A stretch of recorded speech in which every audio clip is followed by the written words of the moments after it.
All right, I think we should start. Thank you for joining us today in what is going to be a very interesting and exciting webinar. Um, I am Shivam from Team ZapScale, and I'm joined by Mausmi Ambastha, co-founder and COO, or as she prefers, customer success nerd at ZapScale. A very warm welcome, Mausmi. Thank you, Shivam. So, thank you very much for joining us today. And people who couldn't join, will definitely share the webinar session anyway. Shivam is the guy who looks for fun in our customer success world, which is a lot of work in a day-to-day basis, but he brings the humor in. So, Shivam, what do we have to do now? Okay, it's funny. Mausmi wrote this article last year, and I remember I was blown away when I read it. You know, how even 1% churn can impact your recurring revenue by 38% in just 3 years.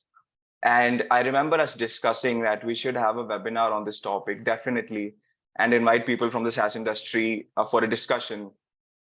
But, it never happened because we are very lazy here. But better late than never.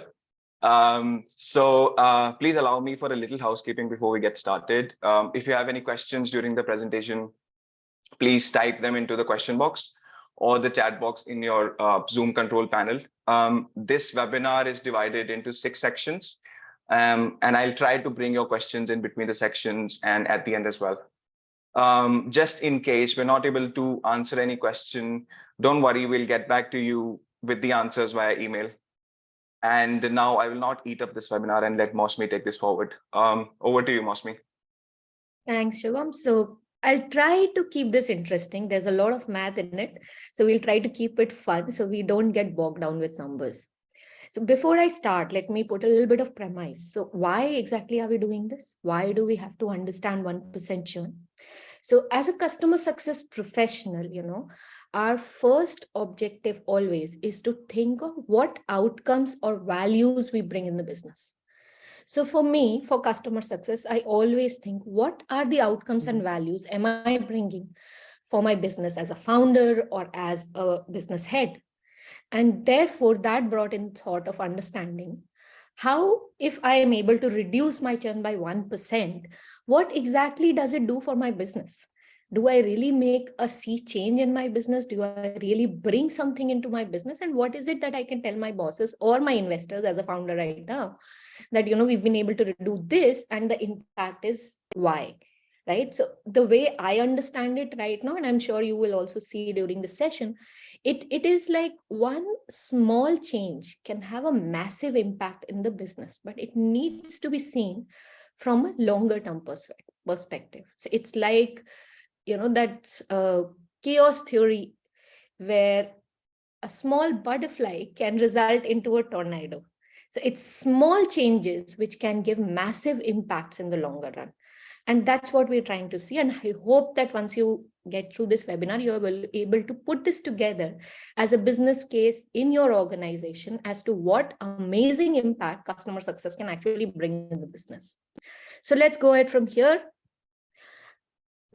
A little bit of premise, we'll talk about churn. I'm sure almost all of you know what churn is, but we'll just do a little bit of, premise setup and understanding so that the context is correct. We'll understand why we should worry about churn.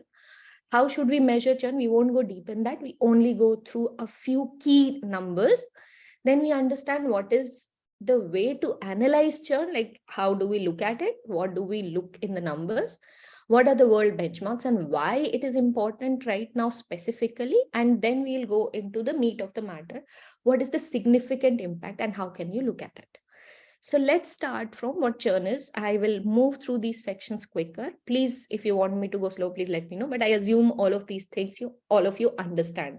You're all customer success professionals. Churn is when a customer stops paying for your product, right? So they cancel a subscription, they stop paying you. Retention is when customer continues the subscription or renews it and continues to pay you. Very simple. And churn and retention are corollaries of each other, which means if you have 5% churn, you have a 95% retention. Simply put, if in month 1 you have 100 customers, you lose 5 of those, next month you have 5% churn and 95 people continued in your business, so you have 95% retention. So simple math it is. Now, let's understand why, as SaaS professionals, we should really worry what churn can do to our business. So there are two angles that I'm going to touch in this section, and we'll also go through how those numbers affect the business. This is an amazing company. Yeah, it's an example, of course, but it looks like an amazing company. They are acquiring 1,000 customers every month. So in January, they acquired 1,000 customers. In February, another 1,000 brings them to 2,000 customers, and so on and so forth. So by the end of the year, they have 12,000 customers. Simple, straightforward, nothing complicated about it. So let me show you in a little bit of an Excel put together here, which Shivam has been very kind to put together for me. So this is all the months. So every month we are acquiring 1,000 customers. By the end of the year, the total number of customers is 12,000. Awesome. Great improvement. But that doesn't happen. Life is not a fairy tale. This doesn't happen. So you will have churn, right? It's a myth. This looks great in books, but that's not the reality of life. You will have churn, and that is unavoidable. There could be various reasons to it. So then let's look at a more practical example. So let's say you have a 5% month-on-month churn. Now what happens is, if you acquired 1,000 customers in January, you would have lost 5% of those in February, and so on and so forth. So let's go back to our Excel sheet and have a look at that. Oh, let me open this little window here. Now here you see it's 5% churn. So in January, we acquired 1,000 customers. In February, we lost 5% of those. So I'm left with 950 customers of January, and I acquired 1,000 more in February. Next month, I again lost 5% from these 950, and so on and so forth. So the 1,000 customers that I acquired in January, by December, for those 1,000 customers, I have only 569 left, because I'm losing some because of the 5% churn that I have every month, right? Now, based on this, by the end of the year, I am left with 9,000 or so customers. But we did put in the effort of acquiring 12,000 customers. So entire effort of acquiring those customers, the money spent on, advertising and sales processes and everything was done for 12,000 customers, but only 9,000 remained. I am sure all of you understand this concept as well, which means we are short of our target of 12,000 by 23%. Now, of course, you have to meet those targets, right? So what do? The only way is to pitch this in is you increase your acquisition funnel. That's the only way. So here, what we did was you increased your acquisition funnel. So you started acquiring 1,306 customers every month. So that even if you lose 5%, let's say we are not able to control the 5%. So if you lose 5% month on month, by the end of the year, you will end up with 12,000 customers. You have met your target, but with so much more effort, because you have now to acquire 15,000 customers over the entire year. So much more sales effort, so much more marketing effort, so much more money spent in acquisition, which means that this churn basically increased your acquisition funnel effort by almost 30%. The impact of this is huge. And that is something we really need to understand, that this customer success is kind of a central pole that connects to everything else and the future of business as well. This is one side of the story. Now let's look at the second side of the story. One customer. Now, I suppose this is pretty simple, and I'm sure because you are all SaaS professionals, you understand this. So I'll try to go quicker in this section. We all understand that in SaaS, you acquire. So initially, while acquiring customers, you spent a reasonable amount of money. So let's say for customer A, we spent $1,000 while acquiring the customer. So day one, you are actually $1,000 negative, right? So red region that shows you that you're already $1,000 negative on day one. The customer is paying $100 every month. So for 10 months, you are basically recovering the money you have already spent in acquiring that customer. After 10 months, you actually start making money. This is where you actually start making profits out of that customer. which means that this green zone is what tells me that this is the money that we have actually earned out of your customer. This is just breaking even here. So we first recover our cost and then we start making money from the customer. Now, the same thing can be put into different metric numbers, which is fine. So customer acquisition cost, I'm sure you all know terminology. So CAC is $1,000. Lifetime value, now I'm assuming this customer leaves me after 2.5 years or 30 months, right? So in 2.5 years, the customer would have paid me $3,000. So that's my lifetime value for this customer. Now, what is my LTV is to CAC? 3,000 by 1,000, 3. Now, this simply means that for every $1 spent, I have earned $3 from this customer. Now, a good LTV is to CAC ratio in SaaS world is, of course, higher than 3. You should be definitely higher than 3. If you're lower than 3, you're probably not making money, because even after this, there are certain operating costs and there has to be some reasonable return of the cost money that you put in, right? So it should be higher than 3. Now, as long as the customer stays till 30 months, only then you make reasonable amount of money in this particular circumstance. If you lose your customer, let's say before 10 months, so let's say 9th month, the customer is left.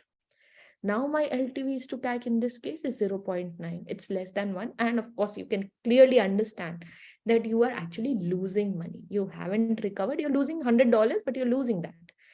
And of course, the time and effort that went into getting this customer in, and of course, getting him onboarded and option and everything else.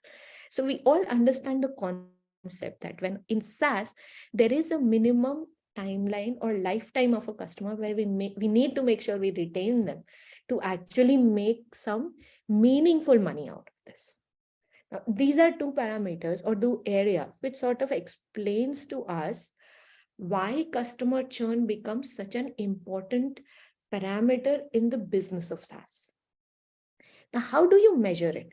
Now, there are many ways to measure it. I am going to focus on only 3 parameters: customer churn, gross revenue churn, net revenue churn, because I'm only talking about churn today. So customer churn rate, right? I'm sure you know the formulas, but I'll just go through it a little bit. Customer churn rate, basically number of customers that have left you in a month and customers that are there in the beginning of the month. Gross revenue churn rate, you only look at the revenue that you have lost, either through churn or downsell or whatever, somebody has gone to a lower plan. So gross revenue churn rate is only talking about revenue that you have lost. However, the interesting thing comes in net revenue churn rate, where you also talk about expansion, upsell, and the revenue that you have lost. Now, yes, these formulas are fine, but let's look at with an example. It's easier to understand instead of, me just reading the formulas. That's kind of boring. So let's look at a simpler example. Now, in the month of December, in the beginning, we had as a business 26 customers. In the same month, we acquired 3 more customers. We lost 1 customer to churn. So by end of December, we had 28 customers on our books. So the customer churn formula should be number of churn customers, which is 1, divided by customers at the beginning of the time period, which is 26, right? So you get 4%. So if for December, your customer churn is 4%. Very simple math, nothing complex, I'm sure. Now look at gross revenue churn and net revenue churn. So for gross revenue churn and net revenue churn, so this is same month. Now we are talking, earlier we were talking about number of customers. Now we are talking about revenues or dollars, right? So my beginning MRR for month of December was 59,000 plus new MRR of 3,000. So I acquired $3,000 worth more of business in that month. We did $6,000 worth of upsell to the existing customers. So they moved from, let's say, a lower plan to a higher plan. $500 worth, so maybe a few customers moved from a higher plan to a lower plan, and we lost $500 worth of MRR in that month. And we lost some customers which had $1,000 of churn. So at the end of the month, this is my MRR value. So my gross revenue churn rate would be downsell plus churn. We add these two and we divide it by the beginning MRR of 59,000. So you get a 3% of gross revenue churn rate, which means you are losing 3% of revenue month on month to downsell and churn. Net revenue run rate takes into account the upsell as well. New MRR obviously is allocated to sales. So you're looking at upsell, which is more of our existing customer revenue. We did $6,000 worth of upsells. 6,000 minus 500 minus 1,000 divided by beginning MRR, which is 59,000. So it's negative 8%. What it basically means is that you have increased your revenue overall. So yes, you have lost some, but you have made up for more than what you have lost. You have made up 8% more than what you've lost. So you actually may have made 6,000, you've lost a bit, but your upsell is so good that you are in negative revenue churn rate, which obviously the corollary would be net retention rate, right? So it will be 108%. That's your net retention rate. That's awesome for a business. That's amazing. Now, this is a simplistic working, right? This is a very simplistic working, and we need to see it more from a monthly perspective and not just 1 month as an independent number. So let me look at a little bit of math here. I'll try to keep it simple. So in this simple example, basically I've tried to replicate a scenario of a real world, situation. There are around 40 customers here. This is the MRR. These are the numbers from January end to February end and all the way till December. This is end of previous year, December. These are the numbers for MRR for each individual customer each month. So as you can see here, if I highlight this, some of the customers would have increased their revenue from 1,000 to 2,000. So there is some upsell happening. There is some also downsell happening. There is some churn happening, and all of these is happening. And the data here is summarized in this table. So your beginning customers for that particular month, new customers in that particular month acquired by, of course, various acquisition processes, and churn customers or customers who have left our business in that month. Gives me ending customer, and the same formula applied for each customer for each and every month. Now, these numbers make more sense when you now put it on a graph. So let's look at this graph. Same numbers. Now it makes it, a lot of information just jumps out of the screen for you. Because now it tells me, okay, we were doing great till July. We have reduced our churn. We were doing awesome.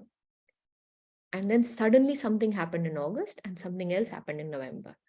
There is a large number of customers who we have lost in August and November. Now it's an important thing to look at and then ask questions. Okay, what happened? Why is it that the numbers look so erratic after that? Right? We'll delve into that later.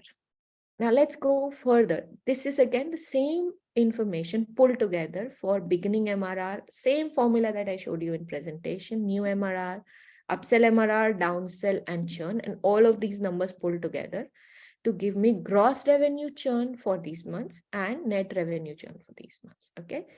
So when I go back, let me look at gross revenue churn. So when I look at gross revenue churn, it sort of aligns with my customer churn. So I'm losing customer, I'm losing revenues due to churn. I'm losing revenue due to some downsell. Most of it is aligned. But in month of February, it looks like a huge difference. Why is that? So let's look at the numbers here. So let's look at February. In the month of February, only one customer churned. However, the revenue that we lost because of that one customer was much higher than the revenue that we lost in the previous month. It was only $1,000. This time it's $1,500. And therefore it's telling me the impact on revenue. That's what gross revenue churn tells me when I look at these numbers. So okay, even now I can see there is some problem in August and November. July was amazing. Okay. So not great. Now let's look at net revenue churn. Wow, this is awesome.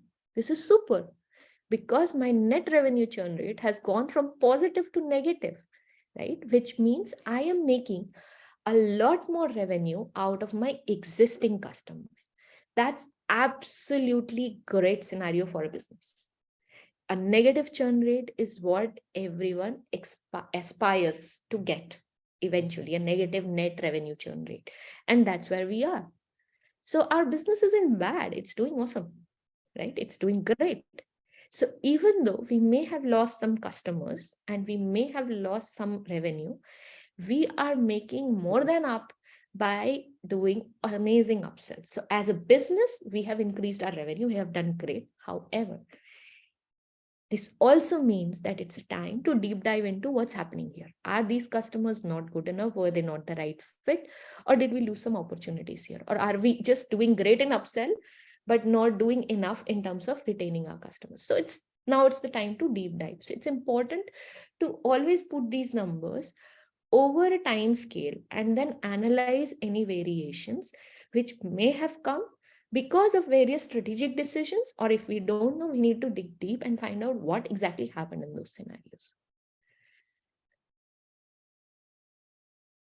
That's where this story ends. We'll go to churn benchmarks. And churn benchmarks, and we all search, right? Like, am I doing good? Am I becoming, amazing company? Are my numbers great? Do I need to get better at growth? Is my growth percentage, is the top percentile among the world's best or not? So we do always search for, what are the market industry benchmarks.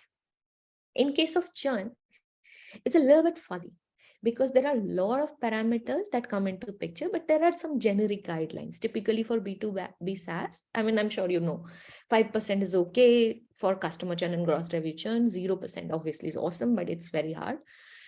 10% or lower, not so good, right? It varies, of course, because of various parameters. Net revenue churn, negative, oh wow, awesome, great. That's where we want to be.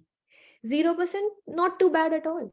You're okay, right? You're not making lots of revenue out of your existing customers, but whatever you're losing, you're sort of making up from your existing. You're not like great, but you're not bad either. You're maintaining your revenue. If you are at 0%, that's at net revenue churn. So even if there is churn happening, you have balanced it out. So that's not bad at all. Of course, as you go lower, it's worse. But as I always feel very strongly, the churn benchmarks are directional. Yes, tending towards 0 and tending towards negative for net revenue churn. That's the idea. But what we need to see and understand is that these churn benchmarks can vary greatly based on the kind of vertical and business you are in. So, what is your business growth stage? Are you $1 million ARR or are you a 20, 30, $40 million ARR? Right? Early stage businesses have a lot of moving pieces, a lot of experiments, a lot of things. They might have a higher churn. A more established and structured business will have much lower churn. The price of the product that matters. If your price is lower, it's easier for customer to buy and also for customer to get out. So if you are charging like $10 or $100, it's easy for customer to swipe their card and also to say no. But if you're charging $10,000, yes, your sales process will be harder. There'll be a lot of approvals, but it will also be much harder for a customer to exit the business. So it's important to look at benchmarks from a vertical perspective of what type of business you're doing on multiple parameters. How complex is your product to implement? Is it integrated with like 20 things? Then probably you cannot get out of that, right? It takes a long time to churn. Or is it just like a point in time solution which you can switch very quickly? So that is also in terms of complexity of the product, which sort of reduces or increases your churn. The size of business that you're targeting. Generally speaking, SMB and SMBs have much higher churn because of also the value is lower. Mid-market and enterprise customers, they are very hard to get into, but they have much lower churn because they do a lot of due diligence before they acquire a product. Contract duration, obviously. You have a contract for a customer and you say, you pay month on month and then you leave whenever you want. So they will leave when they want. But if you have an annual contract or a 2-3 year contract, then it's much harder for them to go through entire approval process and everything else to have. So in those cases, the churn rates are much lower. And of course, business vertical or sector, some business verticals have much higher churn rate, others don't. And business vertical essentially is influenced by all these other parameters. Right? All of these other parameters contribute to, like, product analytics tool are integrated in so many places that yes, they're harder to sell, but once you have acquired and integrated in everything else, it would be very hard for you to move from one product to another. ERPs, CRMs, those are the kind of products. Also, you can say that energy sector product, like derivative products, very specialized products, which acquisition is harder, but then churn is also harder. So there's a balance. We have to find where we stand and where we are, essentially just to see what benchmarks make sense for your business. For me, if you ask me, the only thing I see is, let me track my numbers and we focus on next 1%. Focus on small incremental improvements. And I know my North Star is always targeting at negative net revenue churn rate. That's my North Star. That is where I want to be. And then let me just focus right now on incremental improvements, and let's forget about benchmarks. They're there. They're just guidelines. So this is where we want to be. And why do we want to be there? Okay, so it's just some numbers for you. So this is an analysis by SEG, Software Equity Group, for publicly traded SaaS companies. And what they did was that they tried to create and understand a correlation between net retention rate and their valuation multiple.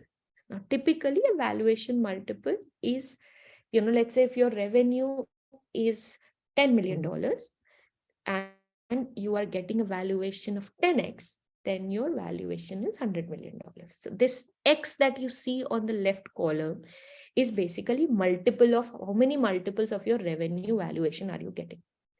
Now, what they're saying in this graph essentially is that all these companies who have higher than 100% net retention revenue have gotten more than 10x. The average of this entire group is 19x, right? Which is amazing, which is a huge number.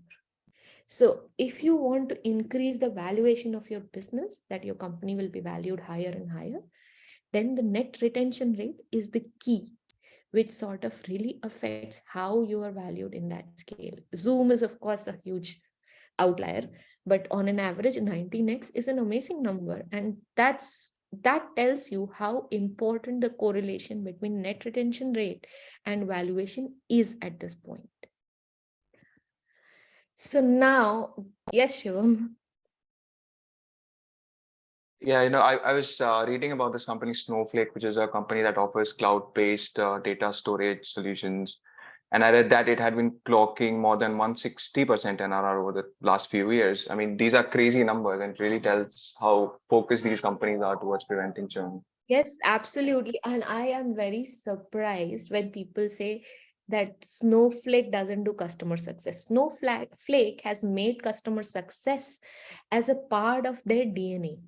And there's a very nice case study that came out recently about the entire DNA of how Snowflake has actually put customer success as part of their work culture, as part of their every employee business. Probably some out of context understanding, but Snowflake is one of the greatest example of how customer success can really change a business. Let's move on to now the meat of the matter. What can 1% do to reduce churn and how does it affect my business, right? So we'll go with very simple example, two companies, right? Simple, company A, company B, both of them have same number of customers.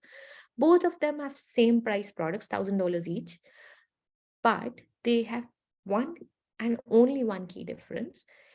Company A has 4% churn per month and company B has 5% churn per month. They are also acquiring customers at the same rate, 15% each. And they are all starting from the same space. Let's say both of them are starting from a $500,000 of ARR. Now, when we start from the same plinth, when we work these numbers, what we see over a year is that by the end of the year, company A is clocking $1.8 million of revenue and company B is clocking $1.6 million of revenue. It's a difference of almost 11% in the revenue. 11% in revenue is a large number. Okay, it really affects your business. But let's look at it from the perspective of how it affects in the long term.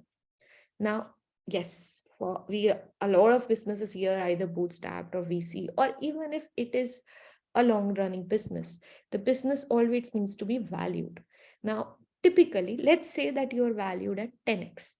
right? Just for simplicity of calculation. Of course, it varies from 5% to 5x to 20x to whatever the number is, depending on multiple parameters. But let's say for simplicity of calculations, our business is valued at 10x, which means 10 times of your revenue, which means that your business could have been valued at $18 million by the end of the year, but you have only reached a valuation of $16 million.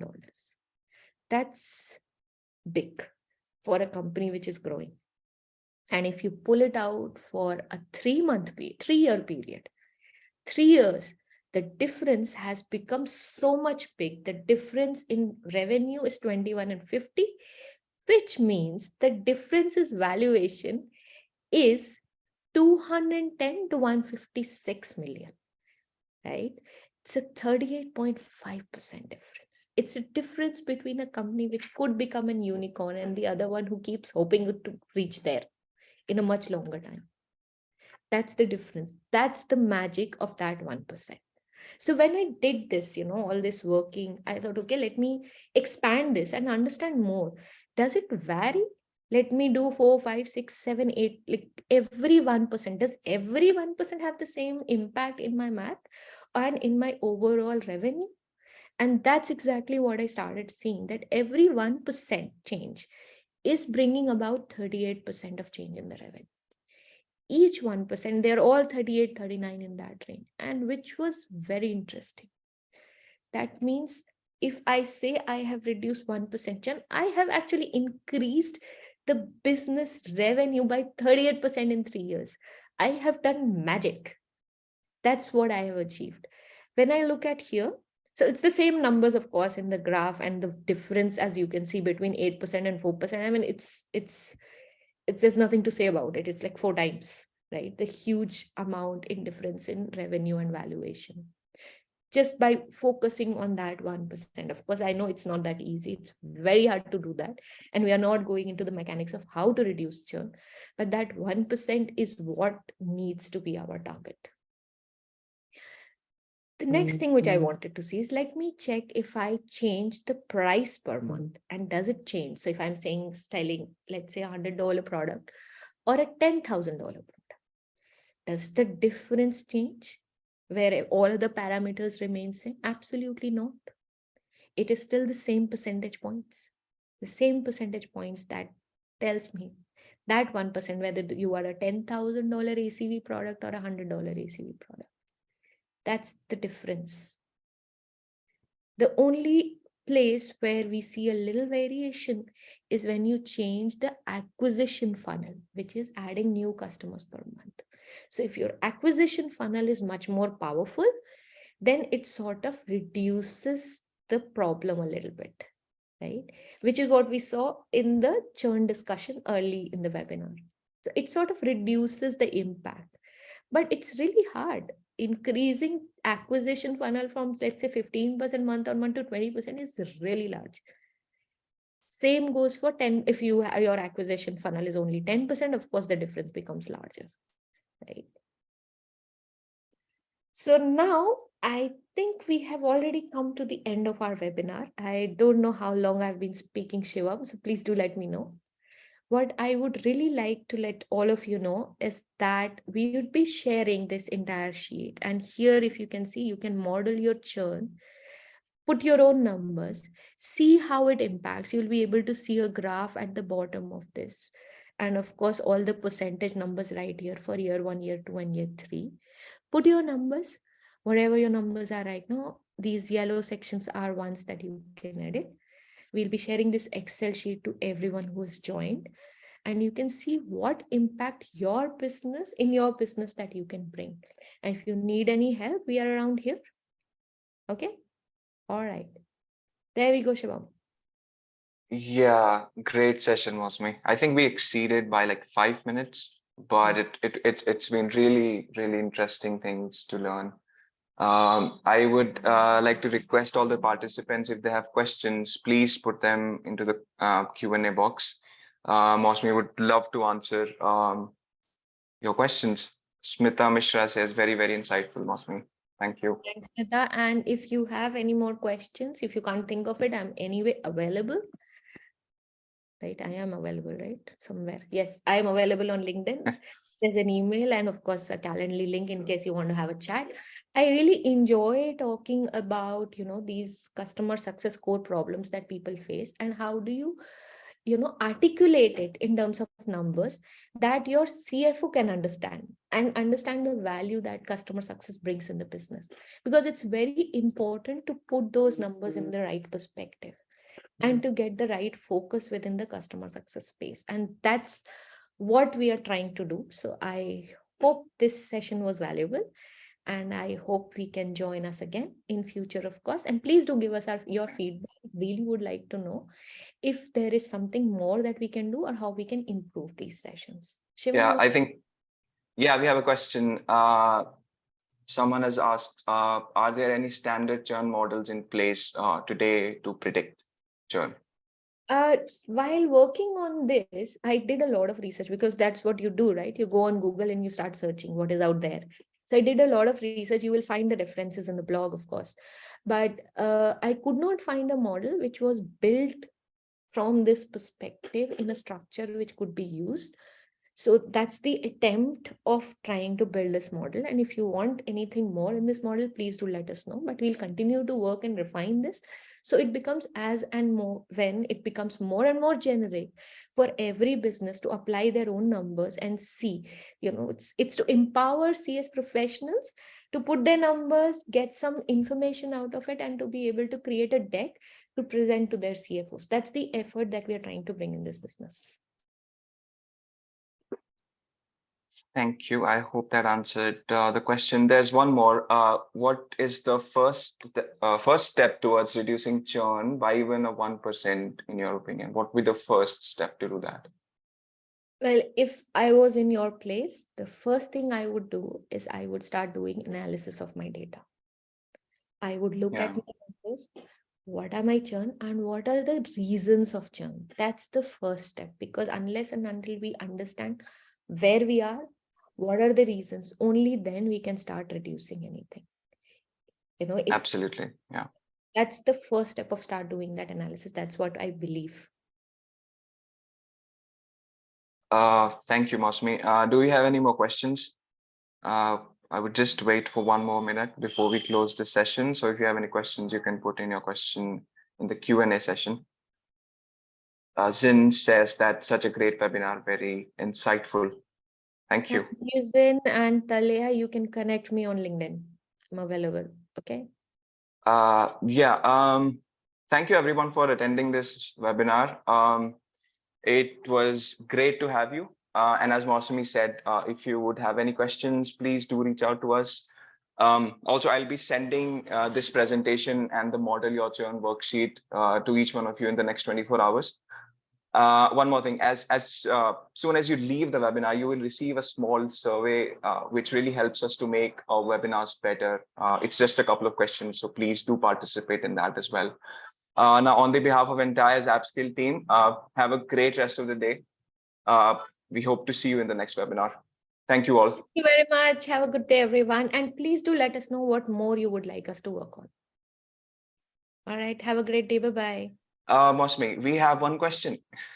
Okay. Just before you go, Taleha Khan has asked how to get users on a newly satisfied product to not churn out. Newly satisfied product to not satisfied product. Okay, newly satisfied product. Okay. Recently it has started working in the SaaS model from the enterprise model. Is my understanding correct, Mr. Taleha? Okay, great. Yes. Well, that's a very broad question, actually, because unless and until we understand what are the reasons that people are not comfortable using in SaaS or not, when you change, if you change pricing, right, typically, if it was like a one time and you have changed into a SaaS model very recently, then early customers, there are certain ways to control this, but there will be some churn because people might calculate it differently. Probably giving some early customers some discount or grandfathering existing customers into the SaaS model by giving them a certain simpler method of pricing. Now, what I mean by that is that if the customer had an on-premise model and in the SaaS model, they might be getting charged a little more, you just give them a special pricing only for those existing customers so they don't leave. Now, new customers, it's a very different story. And that requires a very different discussion altogether. I don't know if I answered your question, but I tried. I think it's a much deeper discussion than just a quick Q&A. But if you can give me more context on LinkedIn, on a message, I will definitely try to go deeper in that. Okay, I'm sure that answered the question. Thank you, all of you. We'll be now closing this session. And then if you have any questions or suggestions on which topic we should organize our next webinar, please do reach out to us. Thank you all. Thank you. Thank you very much. Have a good day. Bye-bye. Bye-bye.